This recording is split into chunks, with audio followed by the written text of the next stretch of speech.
Hey Danielle, Hey, how's it going? good. How are you? It's good to speak to you. I'm good, thank you. How's uh how's life treating you at the moment, and how's it been treating you the last few months? Because it's been a pretty crazy Yeah, time for something. it's treating me great so far.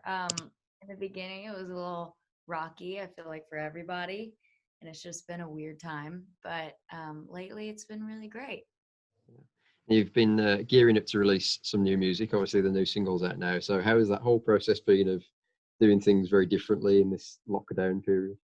Um, Now I'm getting the hang of things, but when we started to gear up for the single and just new music and try to do all of that through this time, it was a lot to get used to, but we definitely got in a routine and everything's going smoothly right now. Hopefully, fingers crossed, it keeps going like that. So, how are you guys, or where are you guys at now in Nashville? Are you getting back to some sort of normality at the moment? Because I know you guys have opened up the bars and things. So, what's life like Yeah, over there at the moment? yeah. I'm in Nashville, and they were slowly but surely getting everything open. For the most part, a lot is open now, but a lot of places are being very careful still and socially distancing and not seating people right next to each other. It's all that right now. So I think everybody's trying to find their new normal and get in a routine with that. And as we mentioned earlier, your new single "Never Have I Ever" is out now. It's all about the kind of whirlwind of emotions of a new relationship. And you wrote it with Laura Belts and David Hall Hodges. And tell us a little bit about writing with those guys and why you felt it you'd had to be a single.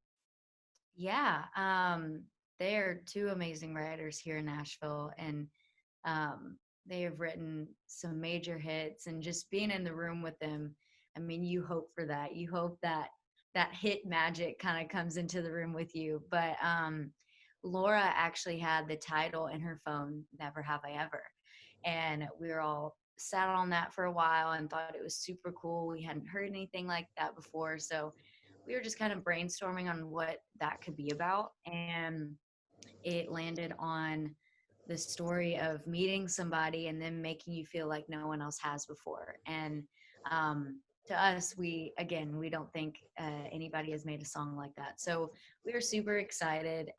The longer we sat on it, the more people got to listen to it behind the scenes, and everybody just loved it. And we are getting such good feedback from, you know, management and label and just people around us that knew and listened to the song. So I mean, it just couldn't leave our mind. And eventually, when everything started to happen, it just kind of, the timing was just perfect. So we chose this song, and I think it best showcases what my direction is going. And it's a little bit R&B, but country still, and it's just a fun song. And I'm glad that it's a single for Yeah. sure.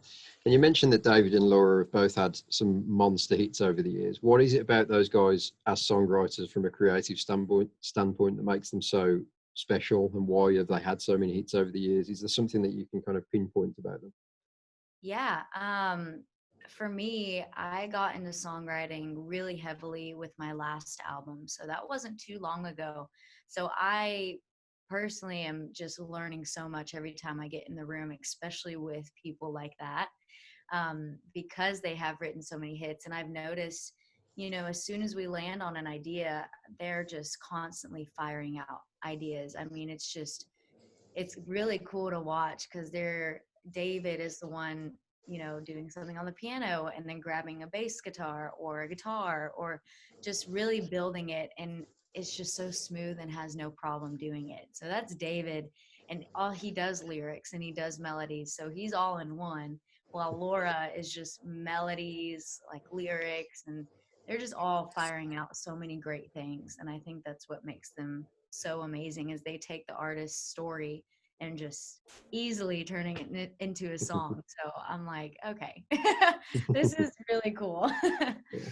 And you got the chance to work with Dan Huff again on this, who you worked with on your first record. Now, other than the fact that he's an amazing producer and one of the best out there, what was it that made you go back to Dan for this project?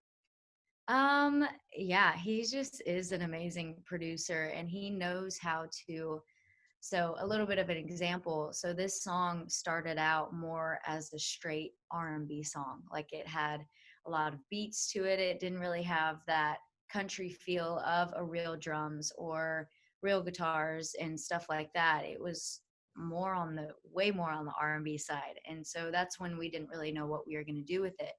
So the great thing about Dan is he knows how to really turn it around to be a single or a hit single. And he just is so smart about that. And so we knew he would turn it into something that could be released on radio and be released as a single. So he's just magic. He's awesome. And you released a music video for it last week as well. And I know that was a very special project for you because you got to go back to your home state of Texas and do stuff on the farm. So tell us a little bit about how that came together and kind of the idea behind that music video. Yeah, it was interesting how it all came together. We were trying to figure out how we were going to do a music video, especially when all of this quarantine virus stuff hit. I was quarantining with my family in Houston, Texas, and it's like about a 3-hour drive from there to Austin, Texas. And there's an amazing producer based in Austin, and so we just all brainstormed, thought that would be a great idea. And usually there's quite a bit of people on set for a music video, but there was only 5 of them, including the director. So they were doing like 10 people's jobs. And so, but they were extra careful. Everybody had masks on, everybody had gloves. We were trying to be as careful as possible. And my mom was actually my glam person because we couldn't have anybody to do that. And she's a hairdresser, so it worked out perfectly. Um, so yeah, it was really, really different than what we're all used to, but we managed to get it done on a beautiful ranch in Austin. And like you said, it was so nice to be in my hometown. First video to be in Texas, actually. And the whole goal of the video was just to be vulnerable and honest. And the song itself is a little bit of all those, plus sexy in a way. And so we just wanted to kind of portray all of that into a video and just have a bunch of beauty shots and all of that. So I'm really happy with what came out of that. Very cool.